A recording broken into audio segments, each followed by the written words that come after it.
Hello, welcome to Sundry News for Wednesday, June 17th.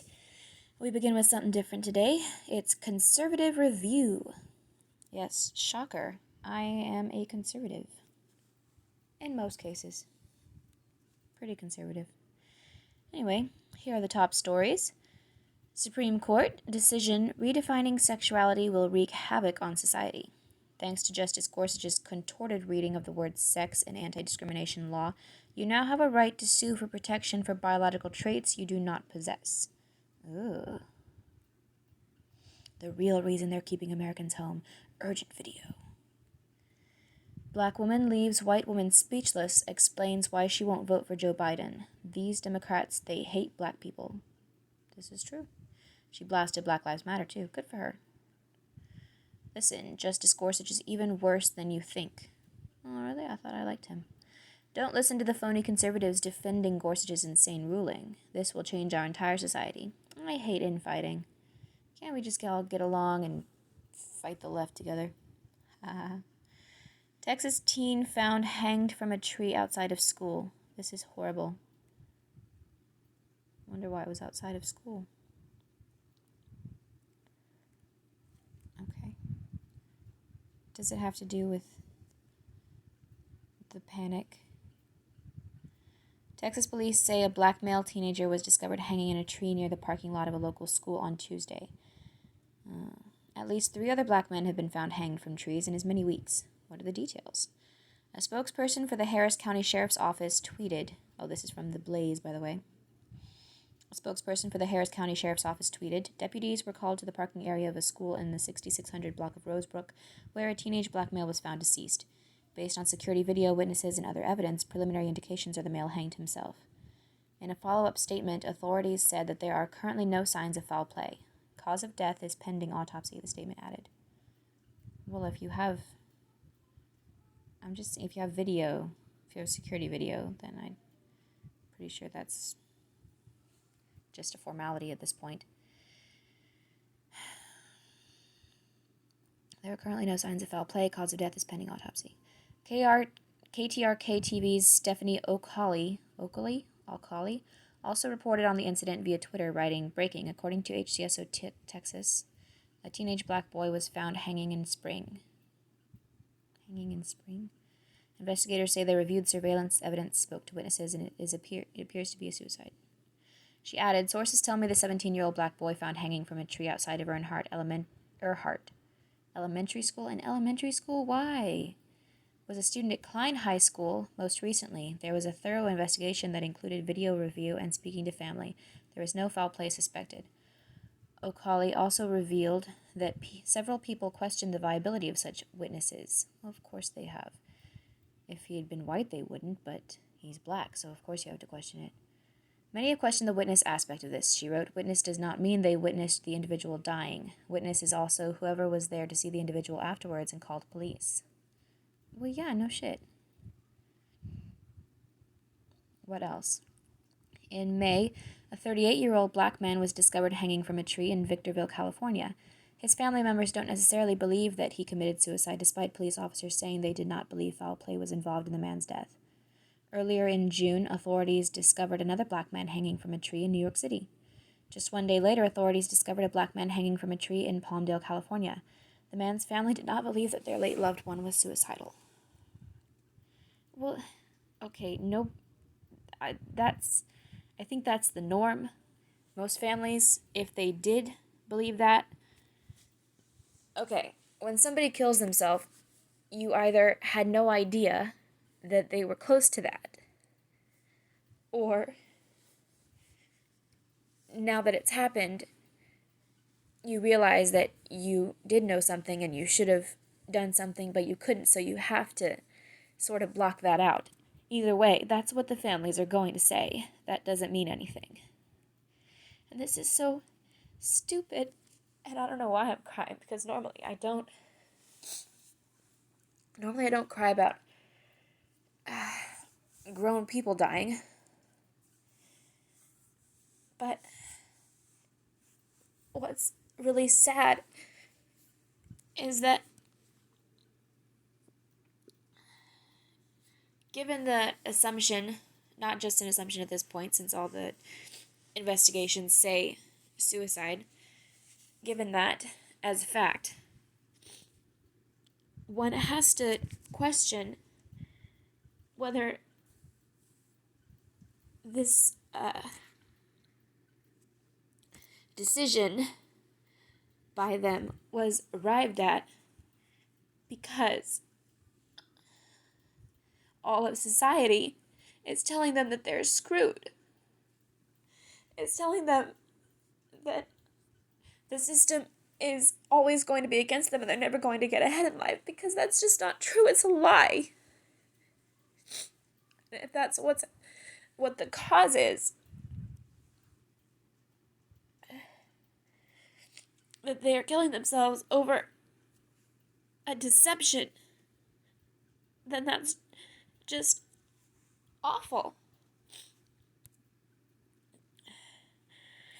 Just like this says here, this is horrible. Continuing on, NFL Commissioner Roger Goodell wants Colin Kaepernick to guide the league on social justice. Help us, guide us. Oh, that's so stupid. Okay, we'll look at that. NFL Commissioner Roger Goodell said Monday that he hopes former San Francisco 49ers quarterback Colin Kaepernick will help guide the league on issues pertaining to social justice. The commissioner also said during the interview with ESPN's Mike Greenberg that he would support and encourage a team signing the controversial signal caller to its roster. Now, I said this on my Sundry Sports video, and I'll say it again here. Even if a team were to sign him as a quarterback, it wouldn't be as a first string, because all the teams have their first string quarterback, and I'm pretty sure Colin Kaepernick at this point, after all this time, will not be able to compete with a current NFL quarterback. Anyway, he would not be signed as first string, and I honestly don't believe that he would be happy as second or third string, so he would just sit around bitching.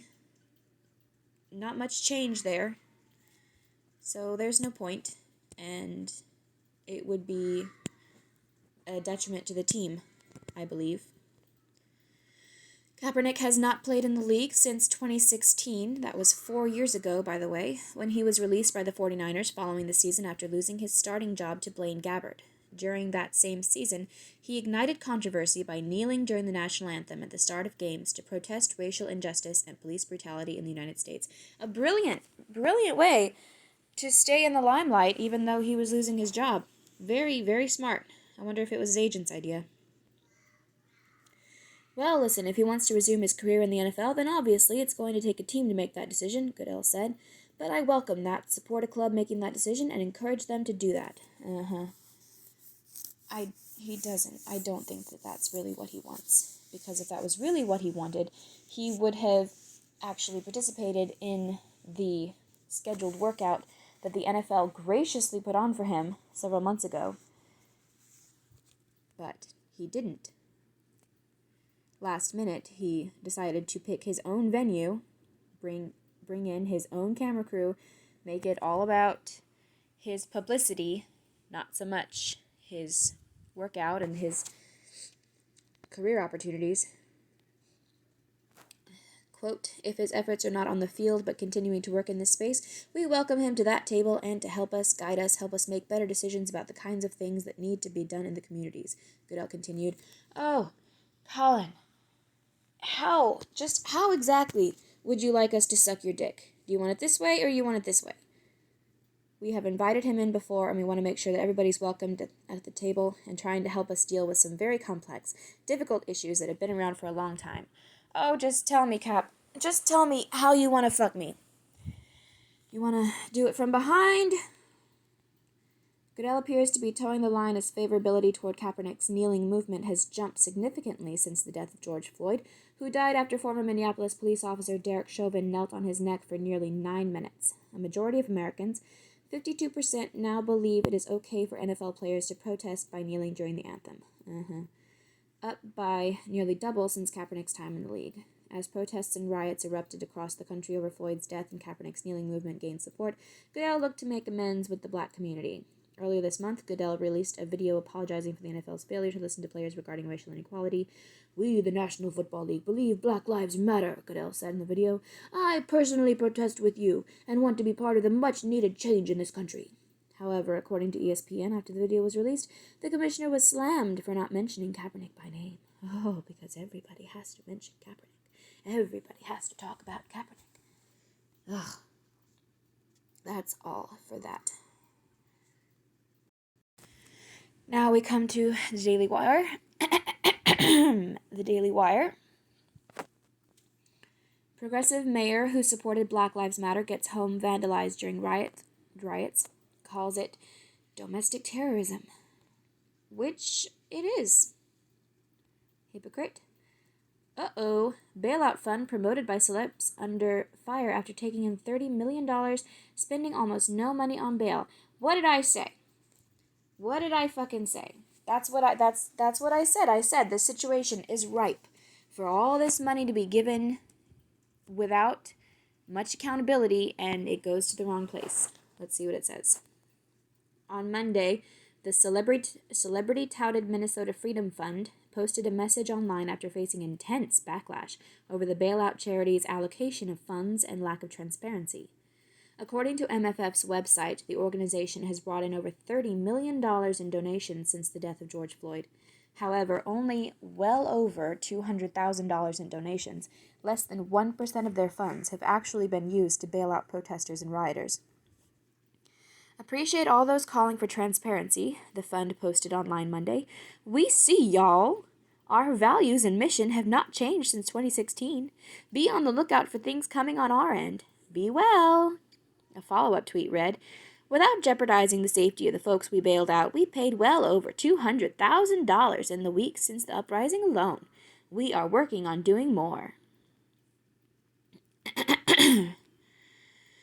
According to a report from Newsweek, many online have said that MFF had collected $35 million in donations in recent weeks and spent only a small fraction, prompting $35 million and only $200,000 to start trending on Twitter. It's not clear exactly how much the fund has raised since protests began, but on the frequently asked questions section of the MFF website, updated earlier this month, it said that more than $30 million had been donated to the fund in the wake of Floyd's death, the report added. The post from MFF quickly went viral, racking up thousands of replies from people angered by the lack of transparency. Shake my head. People love profiting off of the pain of black folk. Disgusting.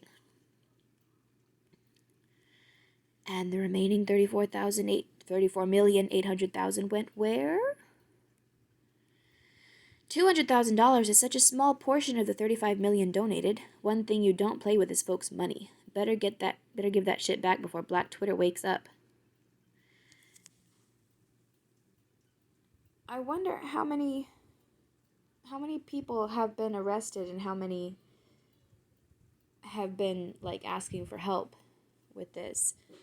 Is 200,000, does that pretty much cover all of it? I guess probably not. I'm just wondering, because it just seems like people gave way too much money. That's what it seems like to me. Anyway, at the end of May, superstar Justin Timberlake announced that he'd be donating to MFF, hoping to bail out rioters. "Please join me in supporting the Minneapolis protesters by donating to the MN Freedom Fund," he tweeted. The Freedom Fund is combating the harms of incarceration by paying bail for low-income individuals who cannot otherwise afford MinnesotaFreedomFund.org. You spelled it wrong. Minnesota. As noted by the Daily Wire, other celebrities like Steve Carell, Seth Rogen, Janelle Monáe, Ben Schwartz, and Don Cheadle also chipped in $1,000 each for suspected criminal rioters in Minneapolis by donating to MFF. Protests started to pop up across the nation last month following the death of Laura.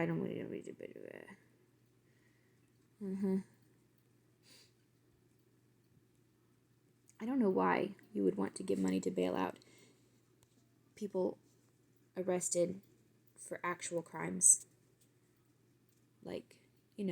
Burning down buildings, killing people. Celebs say no. Emergency order bans protests, autonomous zones in Beverly Hills. Ha. That's funny. Kente cloth worn by Democrats was historically worn by African empire involved in slave trade, fact checker says. That would be the Ashanti tribe. And they got rich. They got rich selling their slaves. Shake Shack responds to allegations that NYPD was poisoned at restaurant. Investigators release probe results.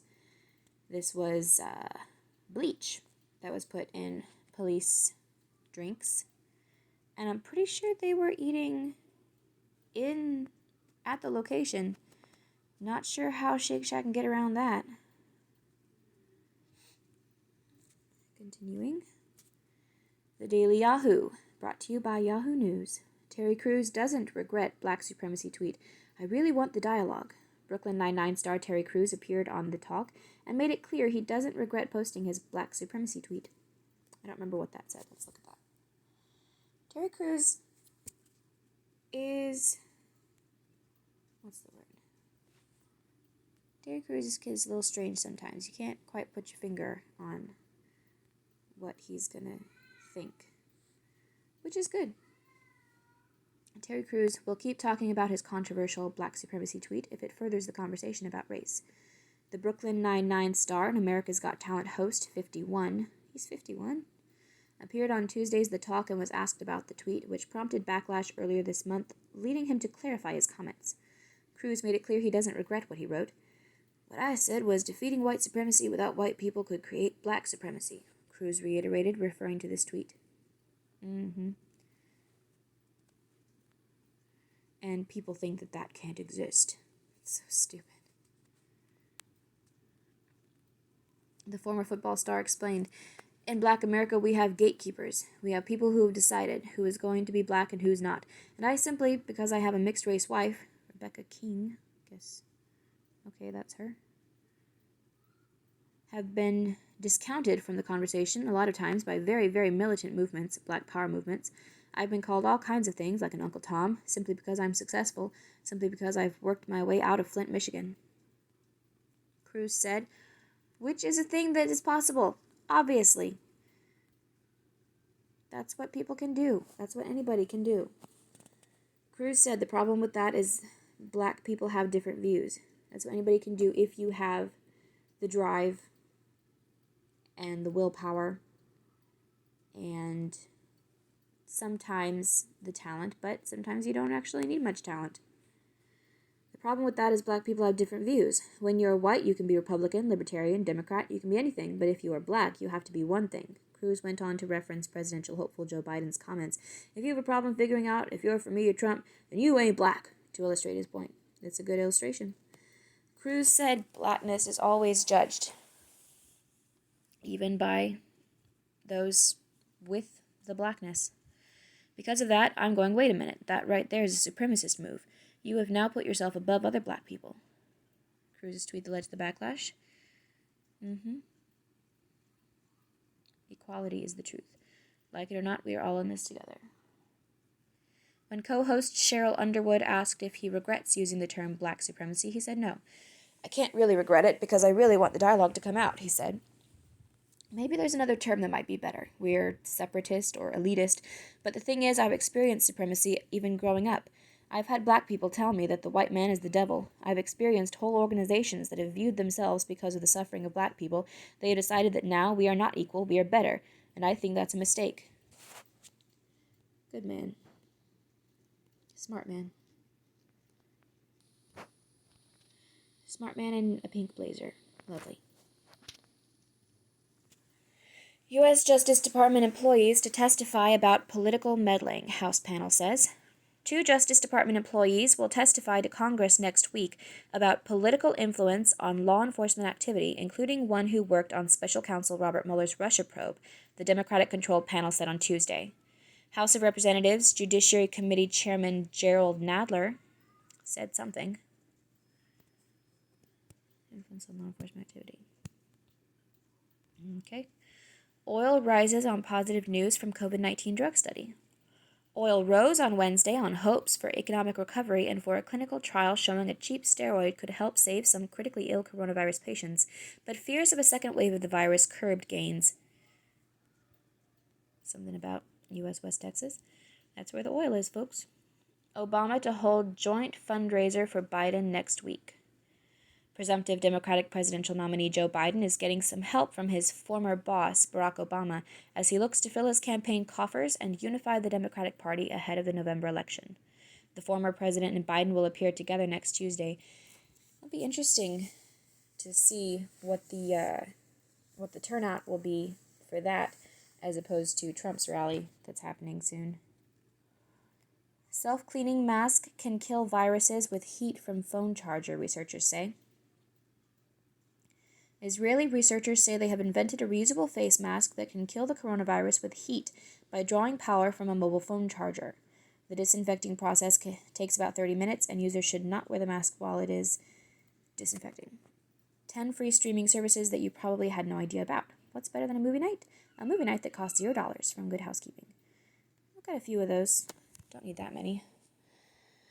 Celebrate Pride Month with Yahoo Life. Check out original interviews with LGBTQ plus artists, influencers, and innovators, lists of virtual events, and a crowdsourced collection of photos and videos of how people are celebrating Pride in the era of social distancing. What's hot? Easily compare life insurance plans in seconds. So since they have just reduced the term to just Pride instead of gay pride like it used to be, can the straight people go out and celebrate their straight pride during Pride Month? Huh? Can that be a thing now? I'm guessing not. Yahoo search, that's what's hot. Black Lives Matter. Bevelin Beatty. This is trending now, by the way. Black Lives Matter. Bevelin Beatty, whoever the fuck that is. Father's Day 2020. Halle Berry. Claire Bachelorette. Vroom used cars. Courtney Cox. Courtney Stodden, Cars for Kids, and federal student loans. That's it for Yahoo News. Let us go to this. Good morning. It's Wednesday, June 17th, and science says there may be dozens of intelligent civilizations in the Milky Way that will never meet. Okay. Need to know. Dexamethasone drops COVID-19 deaths. You know why you can tell us about this is because President Trump hasn't said anything about it yet. Wonder what's going to happen if he does, huh? It's suddenly going to be killing people? A common steroid drug has been shown to reduce deaths in severe cases of COVID-19 by a third. Oh, emphasis on the severe part. Same with the hydroxychloroquine was helpful in very severe cases. By a third, according to preliminary results released yesterday. If confirmed, the Oxford University-led study would represent the first therapy to increase survival odds among the sickest patients. Death rates for patients on medical ventilators were reduced by 35% in the study, while for patients on oxygen, but not ventilators, the rate fell by 20%. The drug, dexamethasone, is cheap and widely available and often used to treat common inflammatory ailments like arthritis. In severe COVID-19 cases, the threat is not only the virus, but a runaway immune system response that leads to organ failure, specifically the lungs, a condition known as acute respiratory distress syndrome. As a corticosteroid, dexamethasone dampens the body's immune response, though why it is more effective than others is currently unclear. Separately, new data suggest nursing homes account for more than 40% of U.S. coronavirus deaths, at least 51,000 in total, despite representing less than 1% of the country's population. Perhaps it wouldn't have been quite so high if places like, New York and Michigan hadn't forced the nursing homes to take in patients who they knew had the coronavirus, who had tested positive. New York, they had to take in, the normal old people who happened to test positive.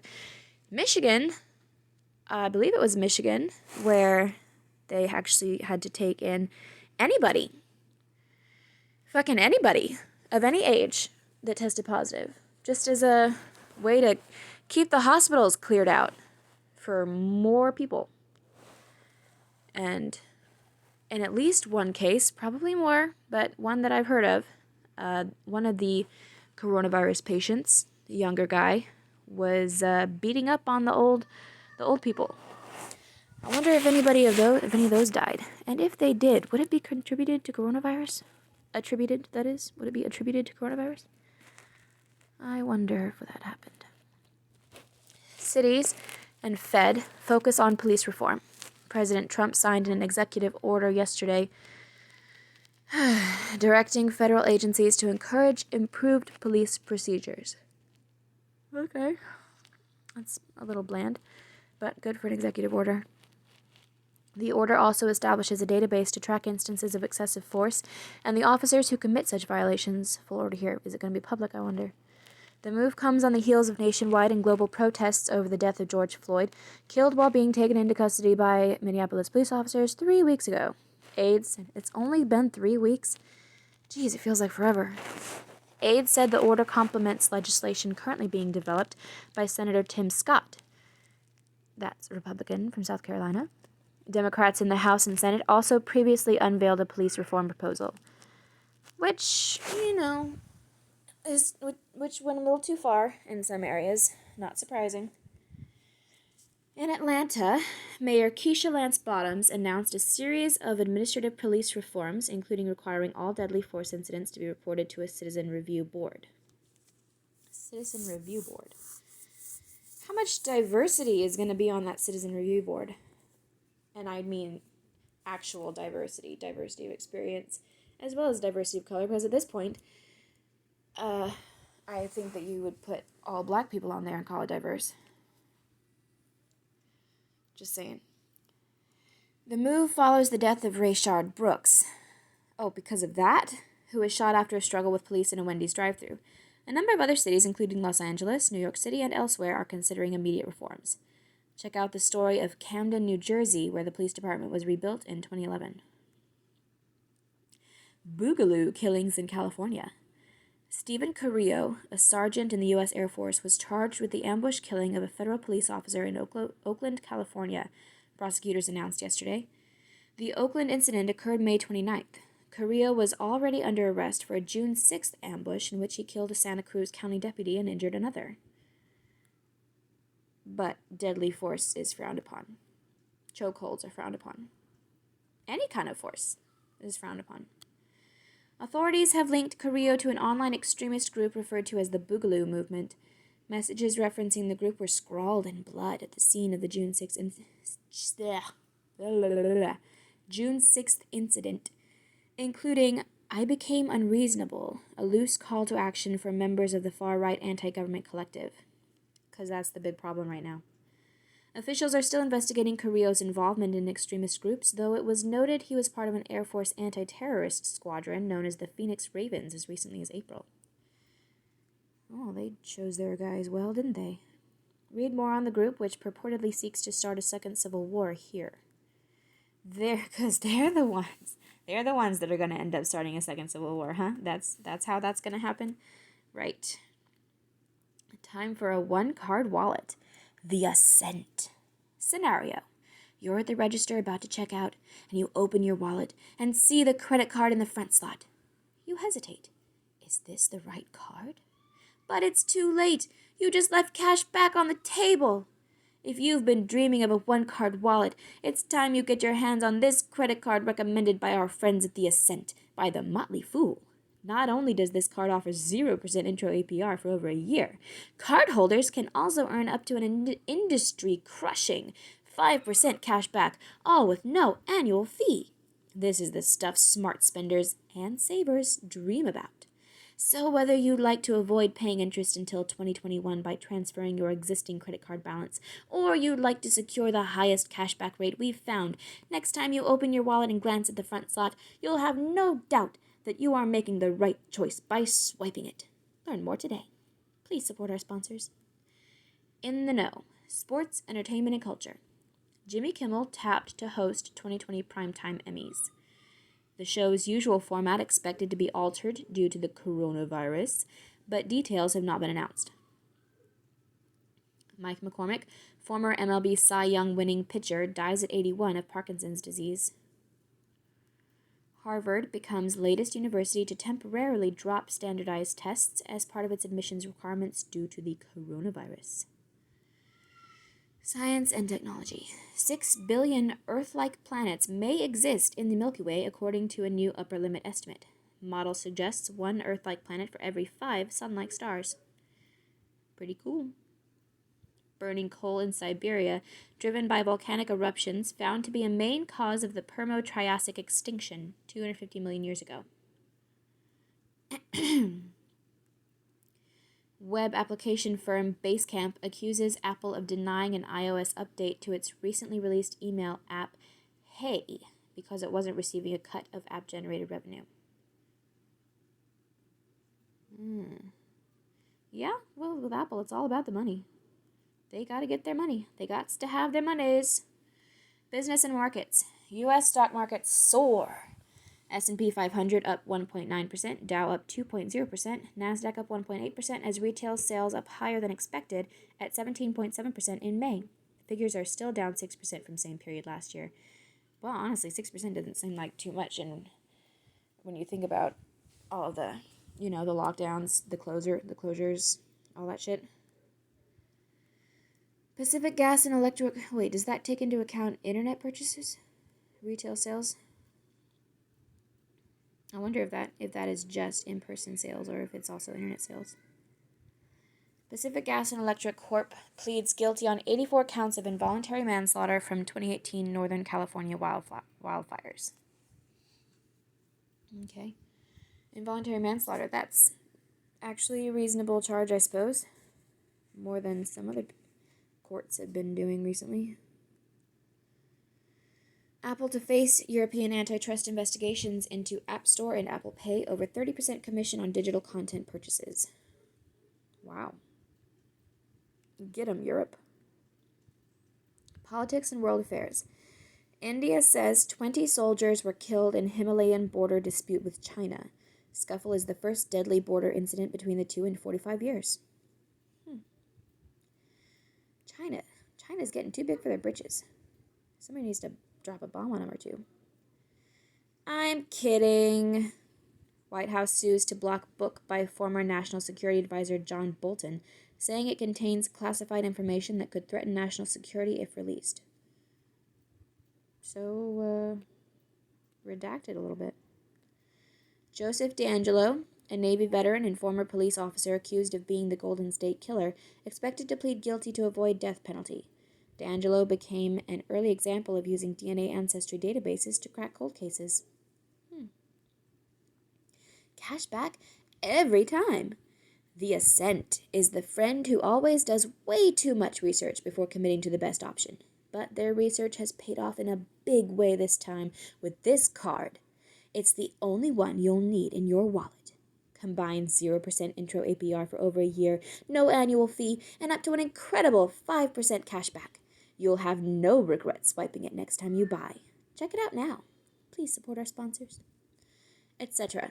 Americans haven't been this unhappy since the Vietnam War.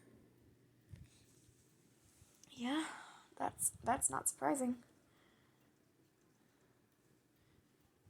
That's really not surprising. I don't know why that's news. Charting 75 years of media advertising. A history of World War II in 25 airplanes. From our partners, now's your chance to enjoy a 4-star resort in Napa Valley at a 55% discount. Choose your dates with the peace of mind that your trip is fully refundable. Book now here. Computer program generates beautiful rivers that never existed. What's the point of that? The must-visit small town in every state. Science guesses there are 30 intelligent civilizations in the Milky Way. Okay, if it's a must-visit small town, how about tell me what the, what was ranked number 2? What was ranked number 3? I'll go to those instead. Science guesses there are 30 intelligent civilizations in the Milky Way.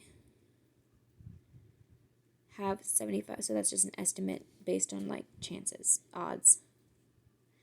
Have $75,000 to spend? Snag one of those terrifying robot dogs. Oh. If I had $75,000, I would not be spending it on a terrifying robot dog. A prehistoric-looking alligator snapping turtle was found wandering in a Virginia neighborhood. Those things are cool looking. Clickbait. And Diego the tortoise, savior to his species, finally retires. Savior to his species, does that mean they bred a shit ton of tortoises out of him? Big Daddy. History books. Battle of Bunker Hill fought, 1775. Statue of Liberty arrives in New York as gift from France, 1885. And possibly this year, it's gonna get torn down and burned. I'm sure they wouldn't do that to the Statue of Liberty. Protesters, quote, protesters, unquote, they've done it to Churchill. They've done it to Abraham fucking Lincoln. But of course they wouldn't do it to the Statue of Liberty. Happy birthday tennis star Venus Williams, 1980. Happy birthday rapper Kendrick Lamar, 1987. O.J. Simpson arrested for murder following police chase, 1994. You have to train your mind as much as your body, Venus Williams. Okay. That's a good quote. That is all for today. Thank you, and goodbye.